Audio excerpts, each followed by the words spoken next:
Kanalımdan ve mutfağımdan herkese merhabalar. Kanalıma hoş geldiniz. Bugün sizlere tam ölçülü, tam kıvamında trileçe tarifiyle geldim. Sizleri çok bekletmeden hemen tarife geçiyorum.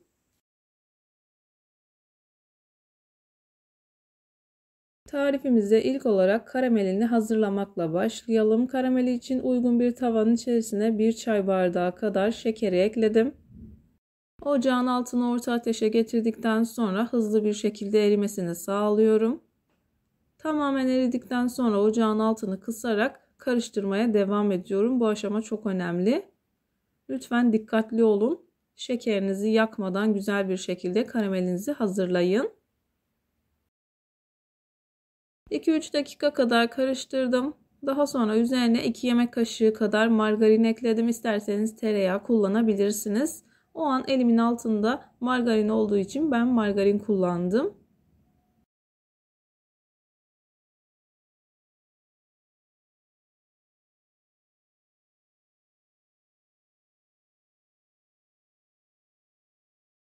Yağını da erittikten sonra 1 paket krema ekliyorum. Kremayı ekledikten sonra hızlı bir şekilde karıştırmaya devam ediyorum. Bu arada ocağım her zaman kısık ateşte. Kesinlikle yükseltmiyorum. Hızlı bir şekilde karıştırmaya devam ediyorum. Rengi ve dokusu hafif koyulaştıktan sonra ocağımın altını kapatacağım. Sizlere kıvamını yakından göstermeye çalışacağım.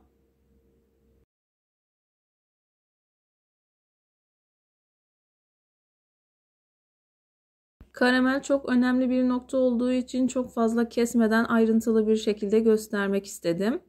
Videomu tam da buraya kadar izlediyseniz her zaman olduğu gibi sizlerden ricam yoruma kalp olur, emoji olur veya tarifim hakkında farklı bir fikriniz varsa bunu da benimle paylaşabilirsiniz. Ayrıca videolarımı sevdiğiniz kişilerle de paylaşarak bana bu şekilde destek olabilirsiniz. Karamelim koyulaşmaya başladı. Gördüğünüz gibi yavaş yavaş köpürmeleri de azalıyor bu şekilde. Ocağımın altını bu aşamadan sonra kapatıyorum. Size kıvamını normal kaşıkla göstermeye çalışayım. Bu şekilde çok sıvı olmayacak, çok koyu olmayacak. Çünkü kaldıkça koyulaşıyor.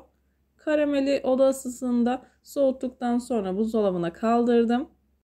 İsterseniz karameli bir gece öncesinden de hazırlayabilirsiniz. Keki için 5 adet yumurta, 1 bardak şekeri güzelce çırpıyorum. Çok tatlı sevmiyorsanız 2 parmak eksik şeker kullanabilirsiniz. Bu şekilde hazırladığımız zaman şekeri bizim için tam oluyor. Yumurta ve şeker iyice çırpıldıkça hafif rengi açılacaktır. İlerleyen dakikalarda yakından göreceksiniz. Ne kadar güzel çırparsanız kekiniz o kadar güzel kabaracaktır. Şöyle 3-4 dakika kadar güzelce çırptım.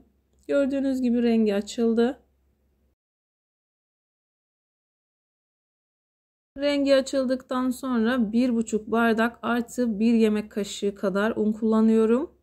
Unun markasına göre değişiklik gösterebilir. Lütfen kontrollü bir şekilde ekleyin.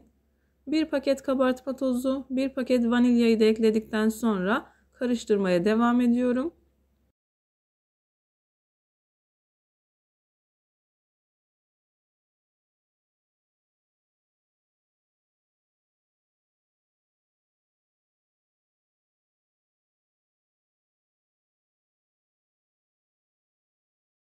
Toz malzemelerinizi ekledikten sonra isterseniz spatula ile karıştırabilirsiniz. O şekilde daha güzel kabaracaktır.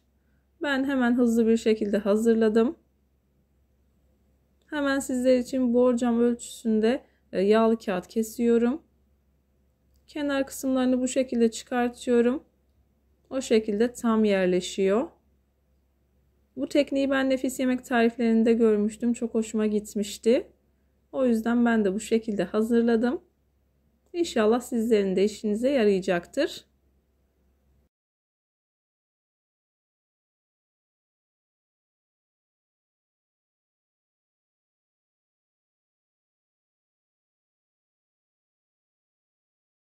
Yağlı kağıdımı yerleştirdim. İsterseniz yağlı kağıt kullanmadan da hazırlayabilirsiniz. Kekin ters tarafı daha düzgün olduğu için ben o şekilde hazırlamak istedim. O yüzden o şekilde hazırlıyorum. Hemen hızlı bir şekilde hazırladığım kek harcını içerisine aktarıyorum.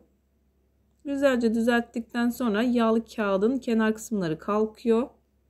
Onun için borcamın içerisinde kalan kek harcından çok az birer damla bu şekilde yağlı kağıdı yapıştırdım. 3 kere yere vurduktan sonra içerisindeki kabarcıklar çıktı. Önceden ısıtılmış 170 derecelik fırında kekimi pişirdim. Kekimi aldım geldim. Gerçekten güzel bir şekilde kabardı. Bu kadar kabarması benim için yeterli. Çünkü sütlü şerbeti yediği zaman zaten tekrardan kabaracaktır. Kürdan testini yaptıktan sonra hemen ters çeviriyorum. Yağlı kağıdı çıkartıyorum.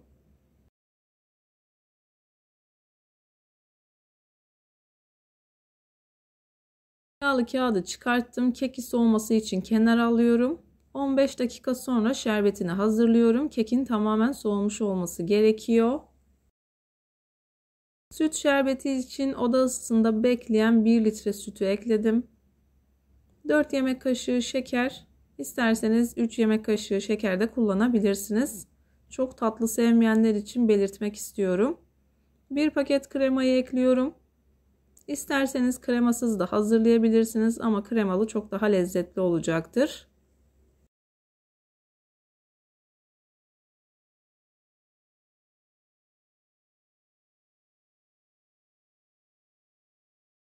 Şerbetini güzelce çırptım. Şeker tanesi kalmamasına dikkat edin. Şekerin eridiğinden emin olduktan sonra kekimi bu şekilde kürdanla deliyorum. Şerbetini daha güzel çekebilmesi için. Kürdanla güzelce deldim. İlk etapta kepçe, daha sonra kalan şerbeti üzerine döküyorum. Zaten saniyeler içerisinde bütün sütü tamamen çekiyor. Bu arada tam da bu aşamada belirtmek istiyorum. 1 paket krem şantiyi karamelle birlikte hazırladım. Yani kekine başlamadan önce buzdolabına kaldırdım. Paketin arkasında yazan ölçüye göre hazırladım. Şerbetini çektikten sonra tamamen soğuk bir halde krem şantiyi üzerine süreceğim. Malzemeleri sürerken bir alttakinin ve üsttekinin soğuk olmasına dikkat edin.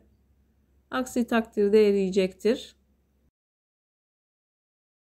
Erimemesi için isterseniz şerbetini döktükten sonra 15 dakika kadar buzdolabında bekletin. Daha sonra krem şantisini sürdükten sonra yine aynı şekilde 15 dakika kadar buzdolabında bekletin. Daha sonra karamelini daha rahat bir şekilde sürebilirsiniz. Krem şantisini bu şekilde güzel bir şekilde sürüyorum. Krem şantiyi sürmeden önce 1 yemek kaşığı kadar üzeri için ayırdım. Süslemesini de kullanacağım.